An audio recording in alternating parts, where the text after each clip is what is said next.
2007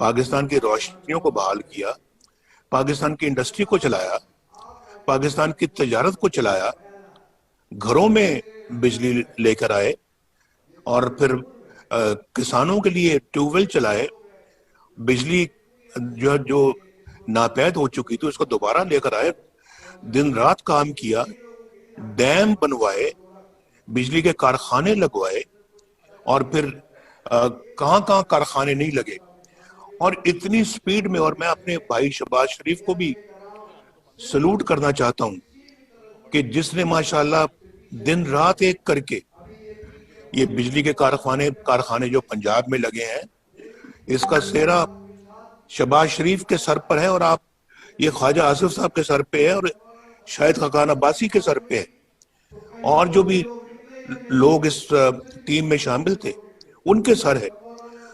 آپ جانتے ہیں، یہاں بیٹھے ہوئے ہیں ڈار صاحب میرے ساتھ یہ بیٹھے ہوئے ہیں، ڈار صاحب ماشاءاللہ ان کے سر پہ ہے، انہوں نے اس کے لیے وسائل مہیا کیے. ڈار صاحب بھی جانتے ہیں، خواجہ آصف بھی جانتے ہیں، شاہد عباسی بھی جانتے ہیں، اور اپنا ڈار صاحب اور کون سے تھے جو بڑے اس معاملے میں ایکٹیو تھے. اور میں ان سیکرٹریوں کو بھی، سرکاری افسروں کو بھی میں بہت ان کا شکر گزار ہوں جنہوں نے ہمارا ساتھ دیا اس معاملے میں، کہ ہم نے اپنا یعنی ہر دوسرے تیسرے دن پرائم منسٹر ہاؤس میں میٹنگیں ہوتی تھی، اور بجلی واپس لانے کے لیے گیس کو پاکستان میں جو ہے نا وہ سپلائی کرنے میں میرا خیال ہے کہ ہم نے کوئی کسر نہیں چھوڑی. اور پھر اس کے بعد یہ تو ایک سیکٹر ہے نا. آپ دیکھ لیں آج موٹر ویز پاکستان یعنی اسلام آباد سے پشاور سے لے کے کراچی تک صرف ایک بیچ میں حصہ رہ گیا ہے جو کہ اپنا ہے وہاں سے سکھر سے لے کے حیدرآباد تک، جو ابھی رہ گیا ہے وہ بھی شاید رہ گیا کہ ہمیں ٹرم ہی نہیں کسی نے پوری کرنے دی. ہمارا ٹینیور جو ہے وہ اپنا جو ہے نا وہ اس میں پورا نہیں ہو سکا، ورنہ اس کی بھی بنیاد رکھ کے ہم جاتے. تو آج جگہ جگہ پاکستان پہ آپ کو ہائی ویز، موٹر ویز نظر آتی ہیں، اور لوگ کتنے مستفید ہو رہے ہیں. تو اس میں ماشاءاللہ حسن اقبال صاحب کا بھی بہت بہت شکریہ جنہوں نے اس کی ساری پلاننگ کی، اور پھر ڈار صاحب کا شکریہ جنہوں نے اس کے لیے پیسے فراہم کیے، اور پھر دھرنوں کے باوجود ہم نے وہ سب کچھ اکمپلش کیا جو اس ملک کی ضرورت تھی. اور پھر 4 سال، میں تو 4 سال رہا، 4 سالوں میں ہم تقریباً بہت کچھ کر گئے تھے. اور پھر آپ ہماری جو ہے وہ گروتھ ریٹ آپ دیکھ لیں، گروتھ ریٹ ماشاءاللہ کتنا بڑھ گیا تھا، اور 5.8% پہ جو ہے وہ گروتھ ریٹ ہم چھوڑ کر گئے ہیں، جو کہ آج نیگیٹو چلا گیا ہے. تو میں یہ سمجھتا ہوں کہ یہ کیا ہے، تو میں یہ سمجھتا ہوں کہ آج اپنا جو ہے وہ اللہ کے فضل و کرم سے جو ہے وہ یہ سب جانتے ہیں کہ ہماری کیا خدمات ہیں اس ملک کے لیے.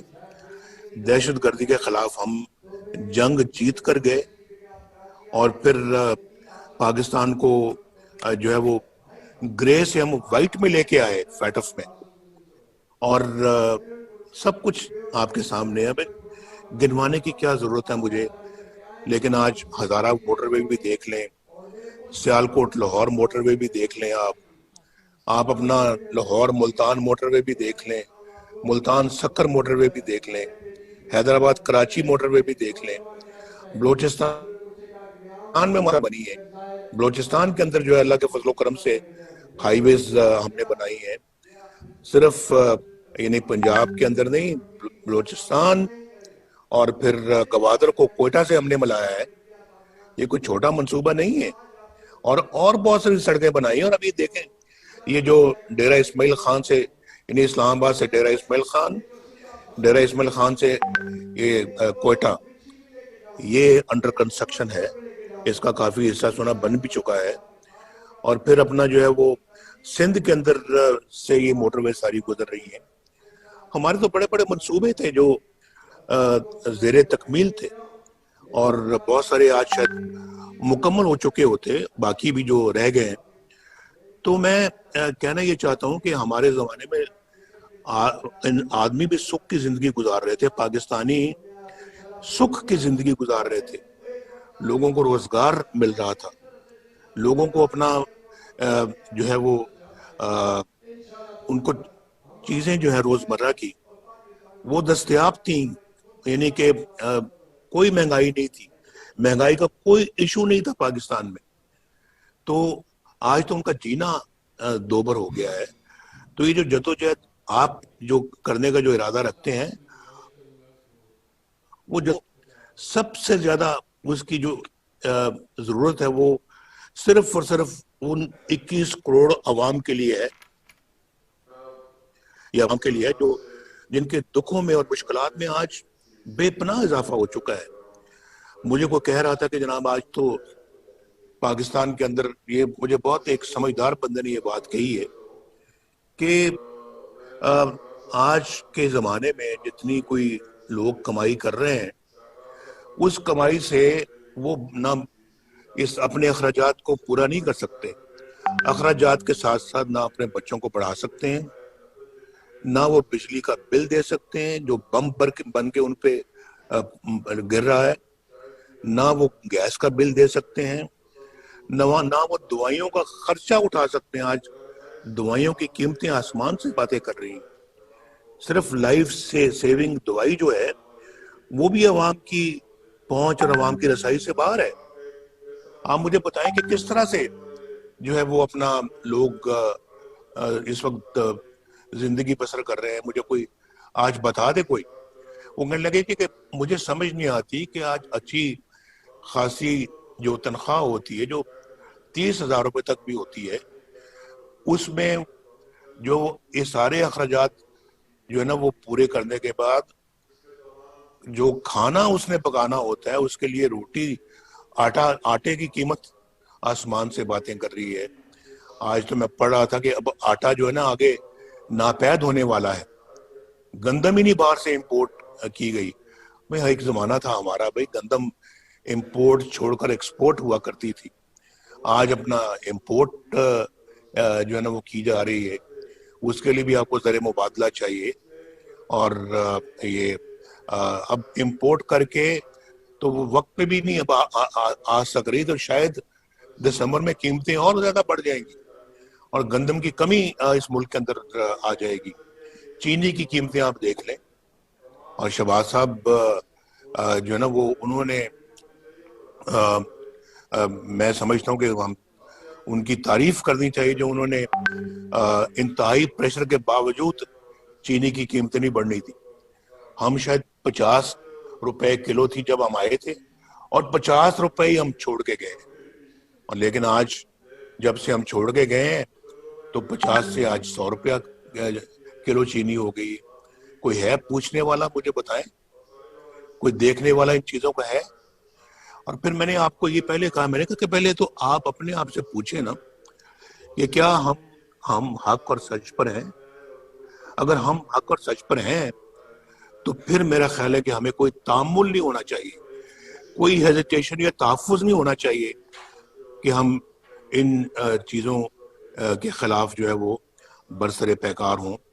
تو میں کیا پاکستان میں پوچھ رہا تھا کہ جو کچھ ہم ہو رہا ہے وہ صحیح ہے, اور الیکشنوں میں بات ہو رہی تھی کہ کیا الیکشن میں جو دھاندلی ہوئی ہے وہ صحیح تھی, اس کو مان لیں ہم.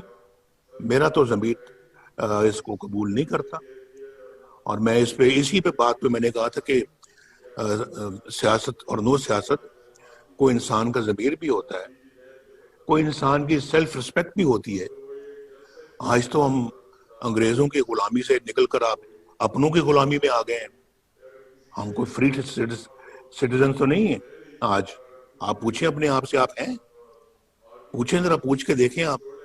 جس پارلیمنٹ کے ممبر ہم بنے ہوئے ہیں وہ پارلیمنٹ کتنی خود مختار ہے. مجھے لوگوں سے پتہ لگتا رہتا ہے کہ وہاں اس پارلیمنٹ کو کوئی اور چلا رہا ہے, وہاں پھر جو ہے نا وہ دوسرے لوگ ہیں جو آ کے یہ ڈائریکشنز دیتے ہیں کہ جناب آج ایجنڈا یہ ہوگا اور آج اس بل پہ یہ ووٹنگ ہوگی اور فلاں کل یہ ہوگا، کمیٹی فلاں بل کو منظور کرے، فلاں بل کو دیکھے. تو یہ میں سب جو ہے نا یہ میں سمجھتا ہوں کہ یہ بہت جو ہے نا وہ ہے سوچنے والی باتیں یہ کہ ہم نے تو یہ ہماری تو اسمبلی بھی اب معاف کیجیے گا کمپرومائزڈ. تو اس میں انفارچونیٹلی جو ہے وہ ہماری عدالتوں کا آپ نے دیکھ لیا حال. جو محمد بشیر صاحب کی جو کورٹ تھی وہ کردل صاحب وہاں سے نکل رہے ہیں اور وہ اس شاباش اس جرنلسٹ کی جس نے اپنا ان سے پوچھ لیا کہ جناب آپ یہاں کیا کرنے آئے تھے اور آپ یہاں پر کس کو ملے ہیں اور ہمیں بھی اجازت دے دیں کہ ہم بھی جج صاحب کو مل سکیں. اور وہ کتاب سے وہ منہ چھپا رہا ہے اپنا. کیا ضرورت تھی چھپانے کی؟ اگر دل میں چور نہیں تھا، دل میں چور تھا تو منہ چھپایا نا. بات کرنے کی، جواب دینے کی ہمت نہیں تھی کیونکہ سوال صحیح پوچھے جا رہے تھے. تو اس طرح سے جو کیا یہ پھر صحیح ہے؟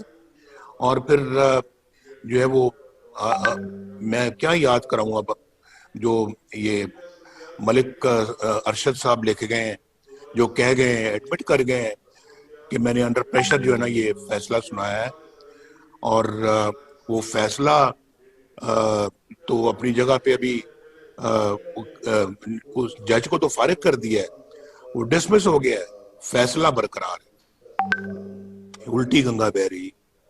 اور اسی فیصلے پہ میری بیل کا مسئلہ اٹکا ہوا ہے، اندازہ کیجئے آپ. اور میری بیل بھی اسی یعنی کہ جو جج ڈسمس ہو گیا ہے، جس کے بارے میں سینئر جوڈیشری نے یہ کہا تھا کہ ہمارے سر شرم سے جھک گئے ہیں اس بندے کا جو کردار ہے. تو اسی بندے کا فیصلہ قائم ہے، لیکن وہ بندہ جا چکا ہے کیونکہ اس کو سزا ہو گئی ہے اور فیصلہ ہمارے سر پہ ابھی تک لٹک رہا ہے. تو میں آپ سے یہ کہنا چاہتا ہوں کہ یہ عوام کو مہنگائی سے جو کچل دیا ہے، کیا یہ صحیح ہے؟ اور اس کے بعد یہ میں اس معاملے میں بالکل جو ہے وہ یہ رائے رکھتا ہوں کہ سابقہ جو آپ کی اپنا جو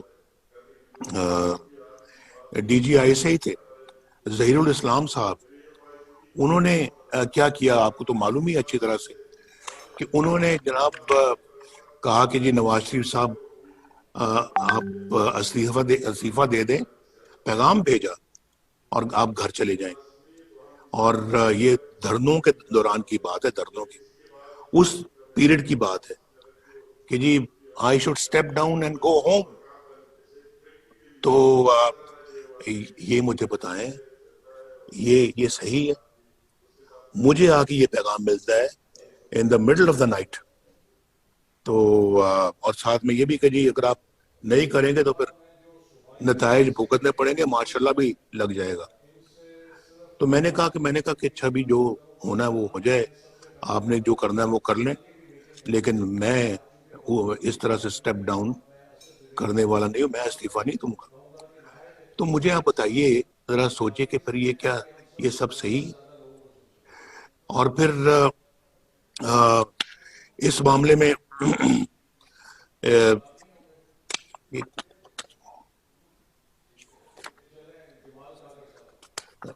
معاف کیجیے گا ذرا. دوسرا یہ دیکھیں کہ یہاں پہ بیان دیا جاتا ہے کہ جرنیل فوج کا سیاست میں کوئی کردار نہیں ہے اور فوج جو ہے وہ سیاست میں کوئی حصہ نہیں لیتی، تو کوئی مداخلت نہیں کرتی. تو پھر مولانا غفور حیدری صاحب نے جو کہا کہ مجھے جنرل باجوہ نے بلایا، چیف آف آرمی سٹاف نے مجھے بلایا اور مجھے کہا کہ جی آپ یہ دھرنا بند کریں، ہم جو نواز شریف کے خلاف کر رہے ہیں آپ اس پہ مداخلت نہ کریں۔ پھر یہ تو کون سی سیاست رہے گی جس میں آپ مداخلت نہیں کر رہے؟ اور آپ کیوں نواز شریف کے خلاف کوئی ایکشن لے رہے ہیں یا کوئی کارروائی کر رہے ہیں؟ ذرا مجھے پتہ لگنا چاہیے اس بات کا۔ تو کیوں کر رہے ہیں؟ آپ کا تو یہ کام ہی نہیں ہے، آپ کا تو یہ پیشہ ہی نہیں ہے۔ تو آپ یعنی کہ کیوں آپ نے پھر یہ بات ان سے کہی؟ اور اگر آپ نے نہیں کہی تو پھر آپ نے کیا اس کی کوئی کانٹرڈکشن دی ہے؟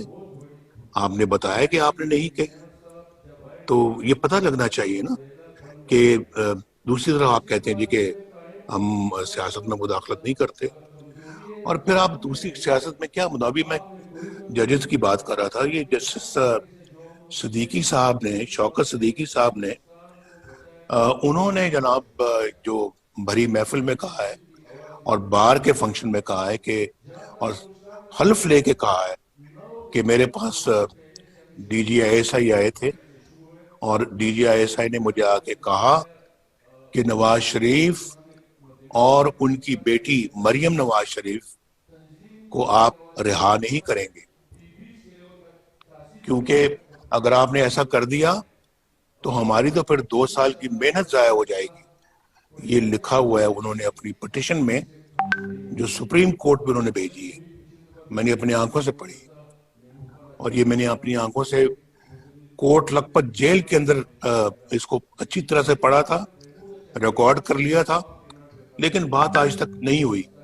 بات کرنے کا موقع اب مل رہا ہے، تو ہم نے بھی بڑا صبر کیا ہے، ہم نے بہت جو ہے نا وہ یہ وقت صبر شکر کے ساتھ گزارا ہے، لیکن پھر بات کرنے کا ایک وقت آتا ہے بھائی، اور پھر جو ہے نا وہ ایک وقت آتا ہے جب ایک ٹرننگ پوائنٹ آتا ہے، پھر تو وہ ٹرننگ پوائنٹ اب آیا ہے، تو اب میں سمجھتا ہوں کہ یہ ناقابل قبول چیزیں ہیں۔ آپ مجھے بتائیں کون سی 2 سال کی محنت ہے جو آپ نے کی تھی نواز شریف کے خلاف، جو آپ نے کہا کہ ہماری 2 سال کی محنت ضائع ہو جائے گی اگر نواز شریف کو اور مریم کو چھوڑ دیا۔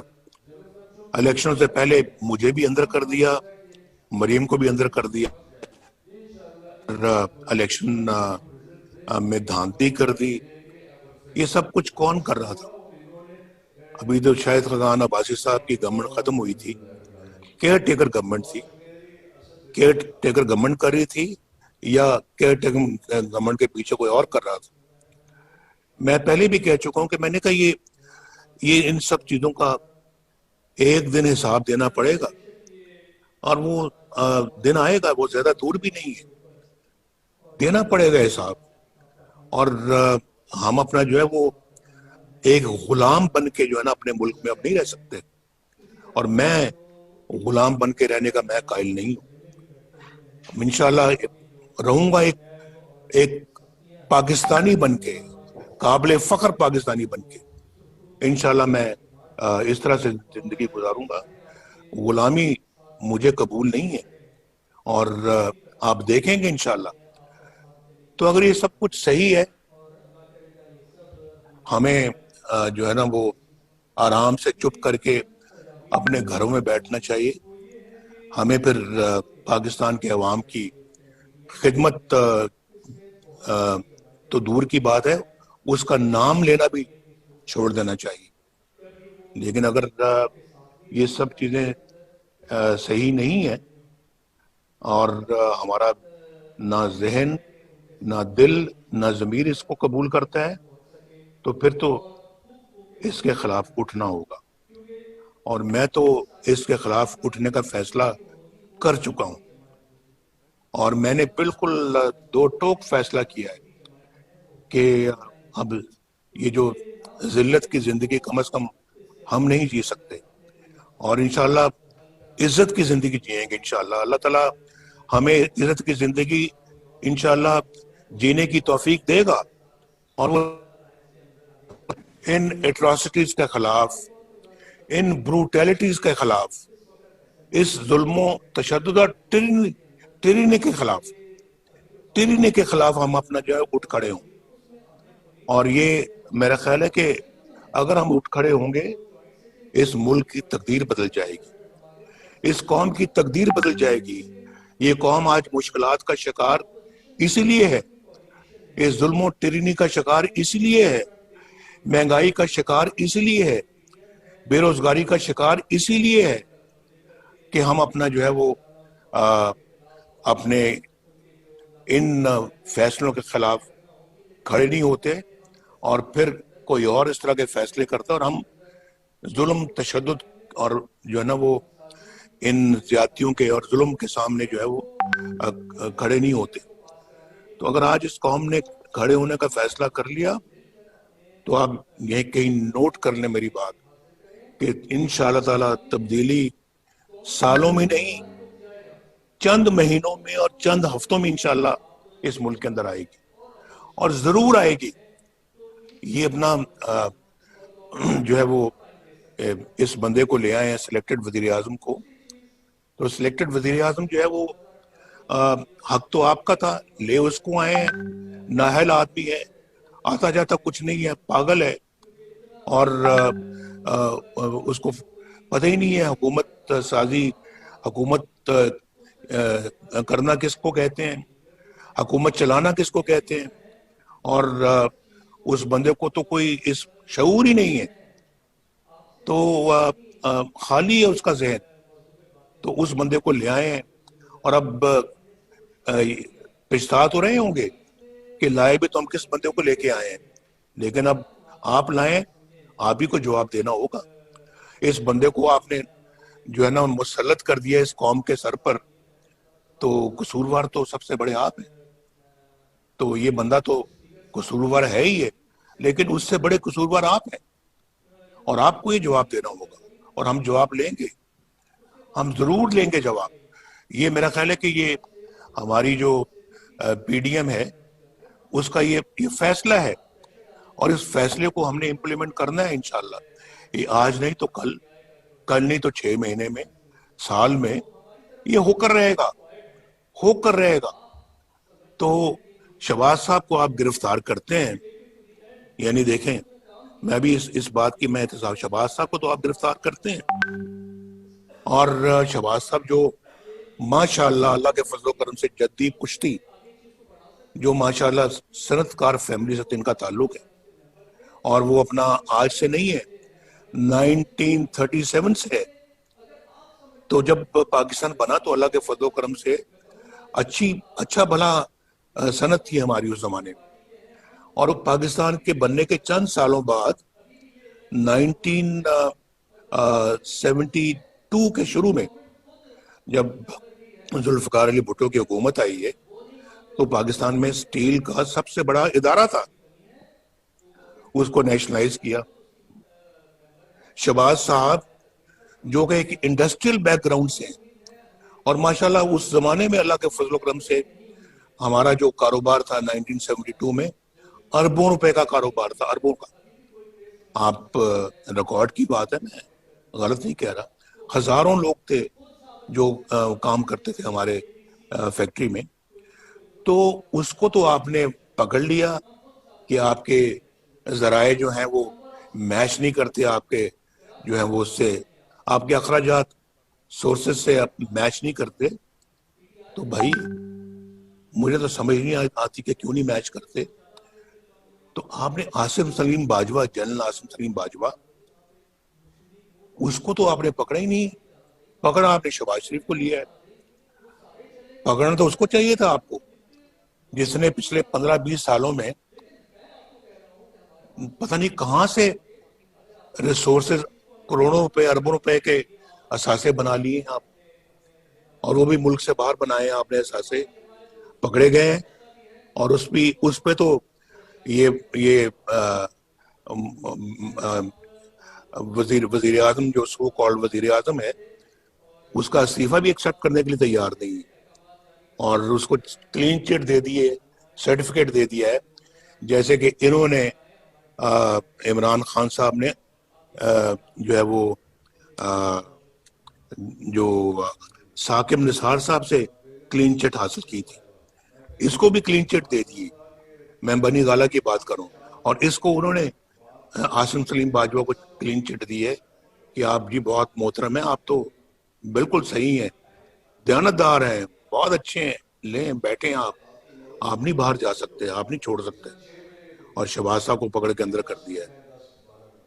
تو بھائی ان چیزوں کو ہم دیکھ رہے ہیں، روز روز دیکھ رہے ہیں، اور پھر ہم اپنا جو ہے اس کے باوجود جو ہے وہ جدوجہد نہیں کریں گے اس ساری ناانصافی کو، بے انصافیوں کو بدلنے میں، اس سارے زیادتی اور ظلم کو ختم کرنے میں، اس سارے جو ہے وہ ایسے نظام کو جو کہ اپنا ریموٹ کنٹرول کے ذریعے سے چلایا جا رہا ہو، اور جو کسی کی حق تلفی کر کے کسی اور کو بٹھایا گیا ہو. تو میں یہ سمجھتا ہوں کہ اس کے خلاف تو کھڑا ہونا، تو ہمیں تو ہمارا قرآن بھی یہی ہدایت کرتا ہے. اور پھر کہتا ہے کہ ایک دفعہ جب آپ باطل کے خلاف کھڑے ہو تو پھر پیچھا نہیں دکھانا، پھر پیچھا نہیں دکھانا.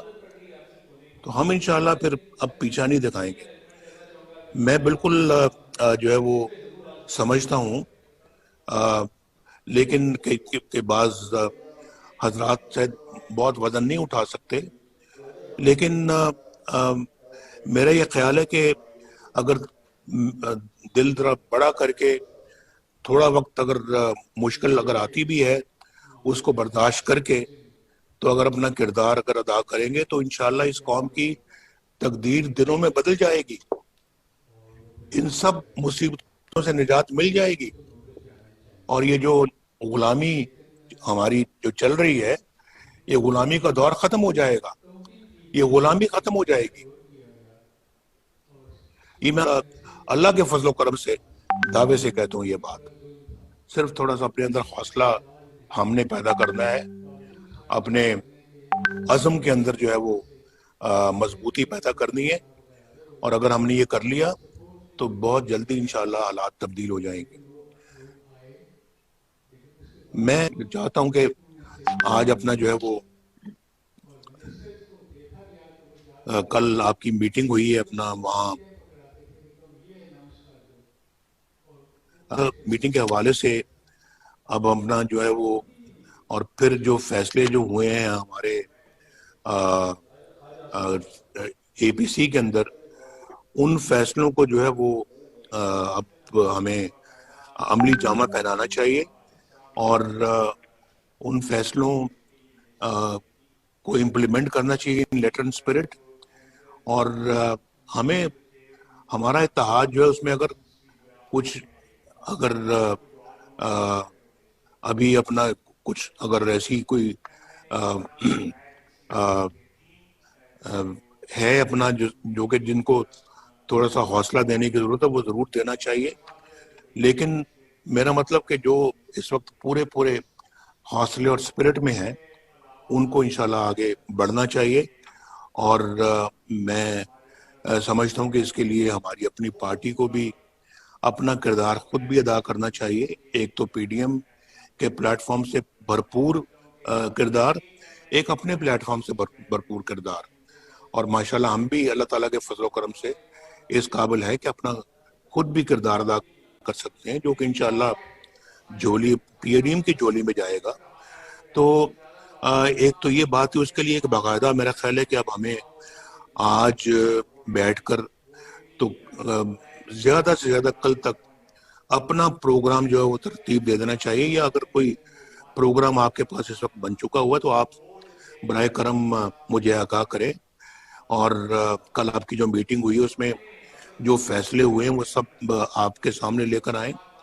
اور پھر آگے اب گلگت بلتستان کے انتخابات بھی آ رہے ہیں، اس میں بھی جو ہے نا وہ ہمیں اب بھرپور طریقے سے گلگت بلتستان کے الیکشنوں میں حصہ لینا چاہیے، اور وہاں ہر طرح سے ایسے کسی بھی ہتھکنڈوں کا دفاع کرنا چاہیے کہ جو خدا نخواستہ اس الیکشن کے اندر کوئی اپنا خدا نخواستہ کو ہاتھ دکھانے کا کوئی ارادہ رکھتا ہو تو اس کو ناکام کرنا چاہیے. تو میں ان باتوں کے بعد میں واپس مائک جو ہے میں آپ کو دوں گا، اور میں آپ کے ساتھ ہی یہاں پر موجود ہوں۔ آپ برائے کرم اب بتائیے کہ کس طرح سے آپ اپنا ہم ایک پی ڈی ایم کو اور پی ایم ایل این کو آگے آنے والے دنوں میں کیا آپ کا پلان ہے۔ اور میں انشاءاللہ آج بھی ہوں، اور انشاءاللہ ڈیلی بیسس پہ بھی میں اویلیبل ہوں، اور انشاءاللہ مجھے جو بھی اپنا آپ میری ڈیوٹی لگائیں گے یا مجھے اپنا کوئی فرض سونپیں گے، میں انشاءاللہ اس کو ادا کروں گا۔ اور سب کو بہت بہت شکریہ، مجھے آپ نے باتیں سنی ہیں۔ کل چونکہ سی ڈبلیو سی کا بھی اجلاس ہے، تو اس پہ بھی میں سمجھتا ہوں کہ ہمیں مل کے بیٹھ کے تقریباً یہی بات کرنی پڑے گی۔ اس میں زیادہ لوگ ہوں گے تو زیادہ سے زیادہ لوگوں تک اپنی بات ہمیں پہنچانی چاہیے۔